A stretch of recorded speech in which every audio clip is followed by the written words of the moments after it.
జ్యోతి. ఎందరో మహాపురుషులు దర్శనం చేశారు, ఎందరికో దర్శనాలు అయ్యాయి, ఎన్నో చోట్ల గ్రంథస్థం అయ్యాయి ఆ విషయాలు. సప్తర్షులు కూడా జ్యోతుల యొక్క స్వరూపాలతో వచ్చి అరుణాచల పర్వతంలోకి వెళ్ళి పరమేశ్వరుణ్ణి సేవించి మళ్ళీ ఆకాశంలోకి జ్యోతుల రూపంలో వెళ్ళి సప్తర్షి మండల ప్రవేశం చేస్తుంటే దర్శనం చేసిన వాళ్ళు ఎందరో ఉన్నారు.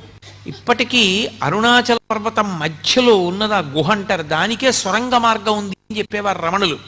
అరుణాచల క్షేత్రంలో శివాలయాన్ని పునర్నిర్మాణం చేస్తున్నప్పుడు కుంభాభిషేక సమయంలో సొరంగం బయటపడింది.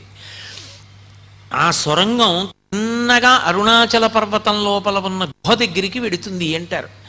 అక్కడ ఒక పెద్ద వటవృక్షం ఉంటుందని, ఆ మర్రి చెట్టు కింద దక్షిణామూర్తి స్వరూపంలో సిద్ధయోగి స్వరూపంతో పరమశివుడు ఇప్పటికీ కూర్చుని ఉంటాడని సనక